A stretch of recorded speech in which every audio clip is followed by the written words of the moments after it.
What's up, guys, and welcome to Idahoflylife.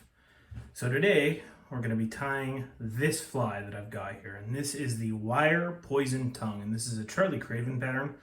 I'll be honest with you, I use a lot of different material than Charlie does, mostly because I don't like spending $12 for a pack of 25 hooks. It's just not my thing. But so there's a few differences here, but let's go ahead and jump right into this fly. So the hook I'm putting in the vise here is going to be a Hooks-Firehole Sticks, and you guys know I'm a flyer hole tire. I love this stuff. These hooks I think are wonderful. This is going to be a Hooks-Firehole Stick 316. This is kind of their check nymph hook in all honesty, but I like it for this pattern, especially in the 16, just because of the hook shape. And the bead is going to be a 3/32 nickel, what do they call this? The black nickel finish tungsten. Make sure you're using tungsten for this. It's supposed to be a very heavy fly and gets down very quickly. It is a midge imitation, so for all of you non-midge fishermen out there, you can go ahead and skip this video, but it is a midge imitation. Now the thread that we're going to be using is going to be 18/aught Semperfli Nano silk.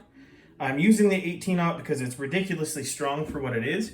It lays a good base, but you don't want to build a ton of bulk with this fly because honestly, the wire is what makes this fly. The whole body is made out of wire, and you just want a slight taper to that wire.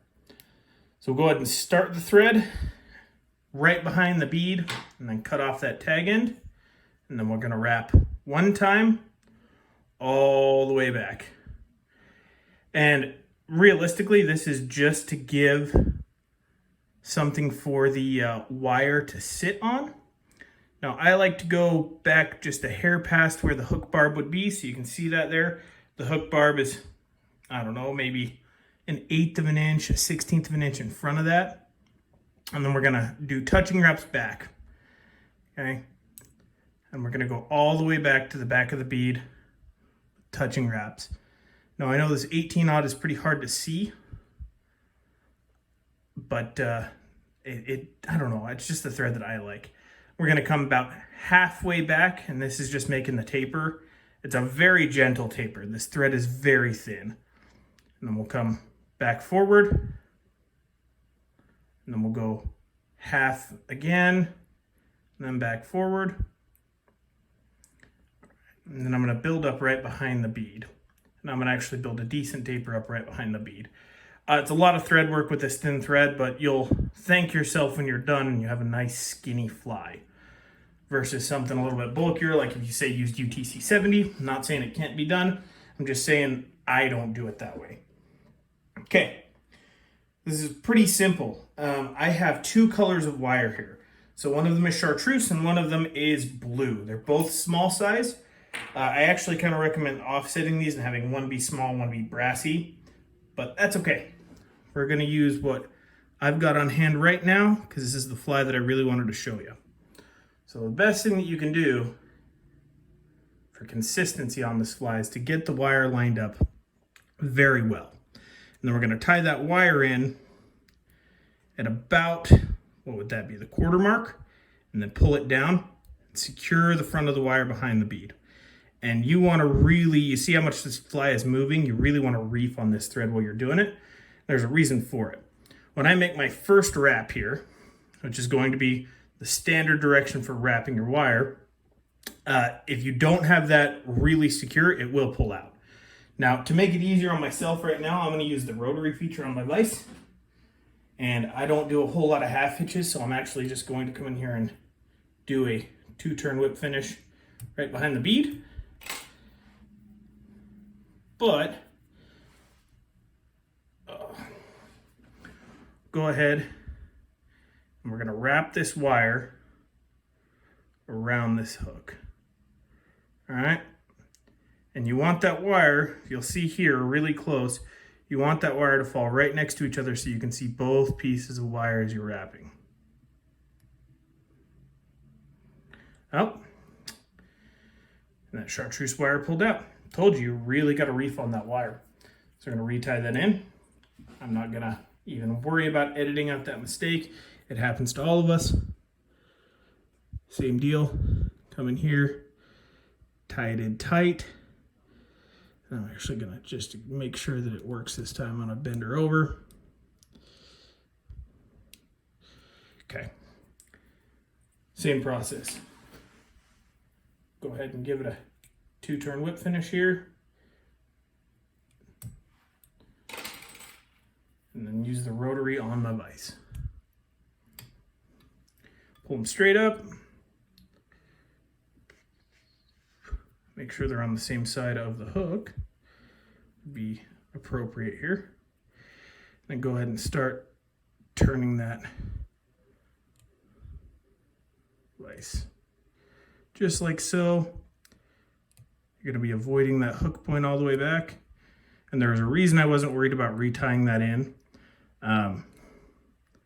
Adding bulk right there is not going to matter because this fly is collared. So it doesn't really bother me. Same thing with the rotary all the way back. And again, you can do this hand wrapping it as well. It's not going to hurt anything.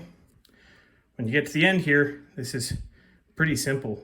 Hold on and helicopter those 2 pieces of wire off like so. Now we're going to add the collar. Collar's easy as well. Actually skipping a step here. We don't add the collar next. This is where I kind of diverge from Charlie's pattern as well. I'm going to add some of this Solarez Thin Hard. The reason I do this is it's always tripped me out to have that wire just kind of hanging back there. So I like to add this UV cure. It's not really necessary. Honestly, you can skip this step if you're comfortable with that wire sitting there, but it always has worried me.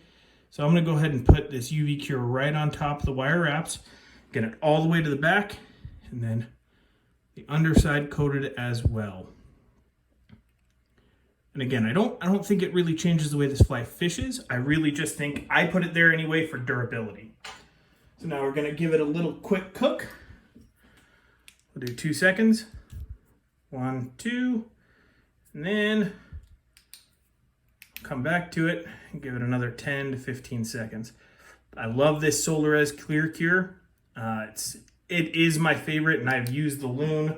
I have basically every kind of loon you can have, and I swapped over to the Solarez. When it dries hard. There's no tack to it at all. It's a wonderful, wonderful thing. Okay, from this point, this is a very, very simple fly. So we're going to go ahead and pull our bobbin back out here, get my bobbin holder out of the way, and the last material we're going to use is this Sanyos Fusion Dub in Smurf. I like the Fusion Dub because it's a little bit thinner than, say, your Ice Dub would be. I think it looks a little bit better on this fly, and I feel like I can get a thinner dubbing noodle. So I'm going to take that, dub just a little bit on here to start off with.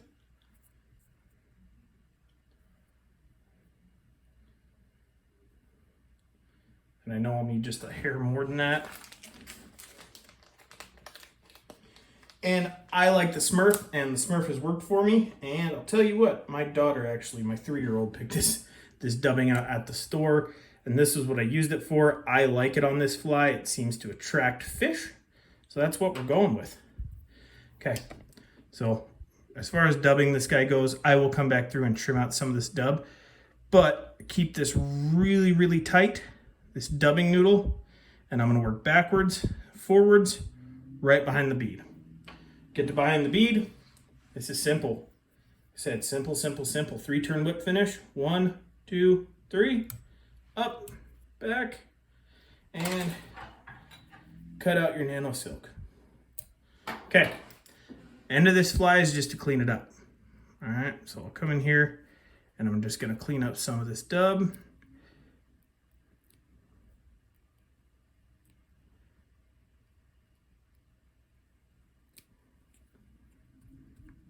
If you pull forward like that, you can actually stand the furry part of the dubbing up. We'll come around here and get all the excess out. The cleanup work with the Fusion Dub is probably the hardest, but it's okay. A little bit more off the bottom here. We'll give her a haircut. that fly's done, guys. Simple. Simple, simple, simple. Super effective dropper pattern. It's a fly that I fish really often in this particular color pattern, but you can tie this. I mean, if you want to kind of emulate a zebra midge, you can definitely tie this in like black and silver. I know with like the blood midge kind of patterns, you can do red and silver, you can do red and red, you can do black on black. There's a million different possibilities. And I'm actually going to plug Charlie's book, Charlie's Fly Box, because he does have all of the different variations that he uses. This is the one that I use, but Charlie Craven is a far better tire than I am. So it's something, pick up a copy of that book, and you can get the exact materials that he uses. His looks just a little different than mine. Anyway, guys, that is it. If you like this video, please subscribe. On kind of a caveat, we're doing a giveaway, but I can't really talk about it here. So if you head over to the Facebook page, Idahoflylife Facebook group, we're going to have more info on the giveaway there. And then, like I said, like, subscribe, visit idahoflylife.com if you want stickers. But that's it, guys. Really basic, simple fly, and it just dang produces fish. All right, have a good day. See ya.